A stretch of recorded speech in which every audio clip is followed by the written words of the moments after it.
Hello mga kaibigan, Father Bob, isang paring Karmelita. Maraming salamat sa inyong patuloy na pagsusubaybay at maraming salamat sa inyong patuloy na pakikiisa sa pagninilay na ito na ibinabahagi ko araw-araw. Kinikilala ko ng mabuti at taos-puso ang inyong pag-share ng vlog na ito sa inyong mga kakilala, sa inyong mga kaibigan. Maraming salamat. Ang aking dalangin palagi, araw-araw, mga kaibigan, mga kapatid, na nasa mabuting kalagayan lang kayo at maging mabunga ang inyong mga pagninilay na ginagawa sa inyong buhay. Alam ko na marami kayong mga ginagawa at naging abala kayo sa mga tungkulin na pinapasan nyo araw-araw. Tuloy-tuloy lang tayo sa pagsisikap at maramdaman natin at maranasan natin na ang Panginoon ay napakabuti sa ating mga ginagawa.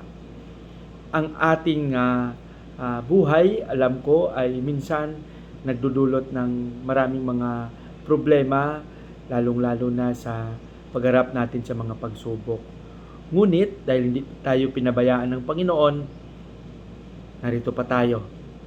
Patuloy na humihinga, patuloy na nagpapasalamat at nagpupuri sa kabutihan ng Panginoon.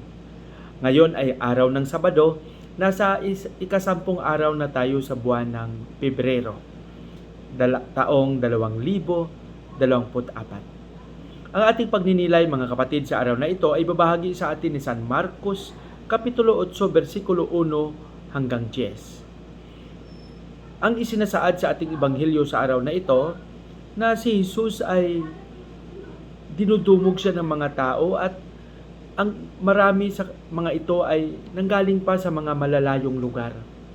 Kaya ramdam na ramdam ni Jesus ang kanilang mga pagod, ang kanilang mga karamdaman.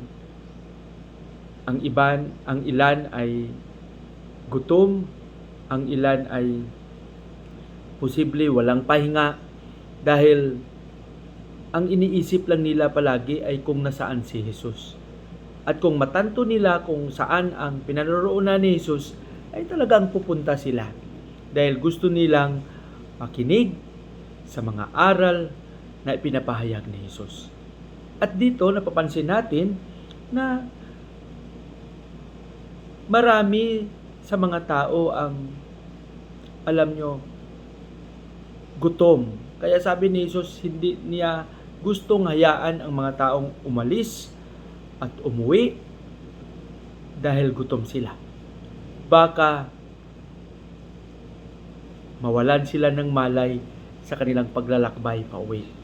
Kaya sabi ni Jesus, huwag natin silang hayaang magutom. Paupuin mo sila at pakakainin natin. Kaya nga sabi ng isang alagad, wala tayong sapat na pagkain at pera upang makakain ang mga tao. Mabuti na lang may isang bata na may dala. Kinuha ito ni Jesus ang kanyang pagkain. Pinasalamatan. Binigay sa mga tao. Nabusog silang lahat at may sobra pa. Siguro para sa akin, mga kapatid, mas magandang tinan natin ng mabuti itong pagpapasalamat ng Panginoon at yung pagpapakain din. Mas magandang tanungin natin ang ating sarili. Kailan ba tayo huling nagpakain sa mga nagugutom? Kailan ba tayo huli at taos-pusong nagpasalamat sa mga biyayang ating natanggap? Diba napakaganda? Yung ating buhay hindi lang puro kain, hindi lang puro hingi, kundi ito rin yung buhay na kung may pagkakataon man lang ay makapakain din tayo sa ating kapwa, lalong-lalo na sa mga nagugutom. Ito rin yung buhay na sana magpasalamat tayo araw-araw sa mga biyayang ating natanggap.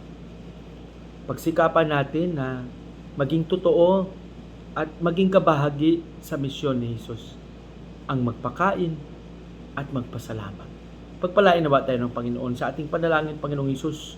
Turuan mo kaming mapagbigay. Turuan mo kaming maranasan ang totoong paglilingkod sa pamamagitan ng pagtutulong at pagpapahalaga sa aming kapwa. Amen.